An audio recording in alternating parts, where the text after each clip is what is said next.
नमस्कार दोस्तों, आज की न्यूज में आपका स्वागत है। दोस्तों, दो पड़ोसियों के बीच की लड़ाई की खबरें समाचारों में छाई हुई हैं। ये दोनों पड़ोसी कौन हैं, ये तो आप जानते ही होंगे। जी हाँ, मैं बात कर रहा हूँ पाकिस्तान और अफगानिस्तान की, जहां हालात अब इतने खराब हो चुके हैं कि अब अफगानिस्तान के कमांडर साफ तौर पर कह रहे हैं कि वो पाकिस्तान का हाल 1971 जैसे करके रहेंगे, जब भारत ने बांग्लादेश एक अलग देश बना दिया था। तो चलिए जानते हैं कि आज इस लड़ाई की नई डेवलपमेंट क्या है। लेकिन आपसे रिक्वेस्ट है कि चैनल को सब्सक्राइब कर लीजिए, क्योंकि यहाँ आपको डिफेंस, फाइनेंस और करंट अफेयर्स पर वीडियोस रोज मिलती हैं। तो दोस्तों, पाकिस्तान कमाल का देश है और उससे ज्यादा कमाल के लोग हैं पाकिस्तान के।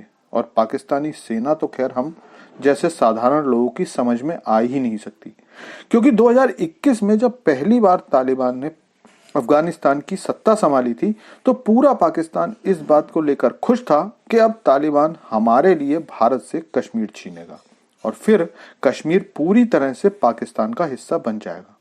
लेकिन यहाँ तो खेल ही पलट गया है, क्योंकि अब जो तालिबान पाकिस्तान का आंख का तारा बना हुआ था, आज वही तालिबान डंके की चोट पर कह रहा है कि हम पाकिस्तान को कई टुकड़ों में बांटेंगे।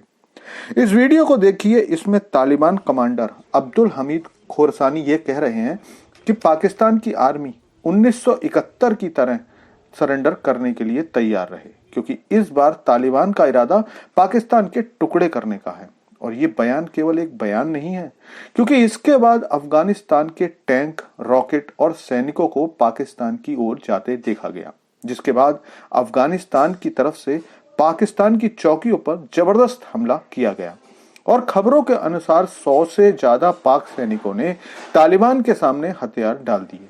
और जब ऐसी जीत हो तो जश्न तो बनता ही है, और ऐसा ही जश्न आप इस वीडियो में देख सकते हैं, जो अफगान तालिबान पाकिस्तान से लगे बॉर्डर पर नाचकर मना रहे हैं। पाकिस्तान की सत्ता और सेना के बिहेवियर से अफगान लोग इतने ज्यादा नाराज हैं कि अब तालिबान पाकिस्तानी सैनिकों को जियोनिस्ट कहने लगे हैं। हो सकता है कुछ लोग जियोनिस्ट शब्द को ना समझ पाए हों, तो मैं बता दूं कि जियोनिस्ट इजराइल के लोगों को कहा जाता है। मतलब यह कि अफगानिस्तान के लिए अब पाकिस्तानी सेना और पाकिस्तानी नागरिक उतने ही बड़े दुश्मन हो गए हैं जितने कि वो यहूदियों को अपना दुश्मन मानते हैं, और इसीलिए अब वो पाकिस्तानी सेना के खून के प्यासे हो गए हैं। लेकिन दोस्तों, आप लोगों का सवाल होगा कि दोनों इस्लामिक देश हैं और पाकिस्तान तो इस्लाम का सबसे बड़ा ठेकेदार बना फिरता है, तो फिर इतनी जबरदस्त लड़ाई का क्या कारण है? चलो, थोड़ी बहुत झड़पें तो होती रहती हैं। तो दोस्तों, तालिबान पहले भी कह चुका है कि वो पाक अफगान बॉर्डर, जिसे डूरंड लाइन कहा जाता है, उसे नहीं मानता। लेकिन फिलहाल के हालात तब पैदा हुए जब पाकिस्तानी सेना कारगिल की तरह अफगानिस्तान की एक पहाड़ी पर छिपकर बैठ गई।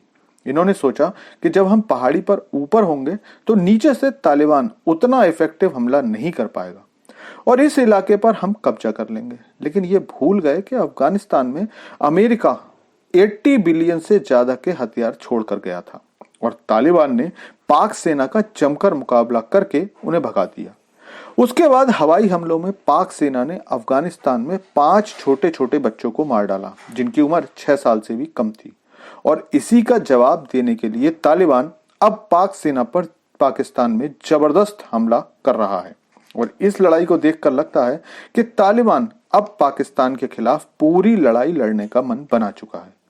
लेकिन इस युद्ध पर भारत की पोजीशन क्या होनी चाहिए, कमेंट करके बताइए।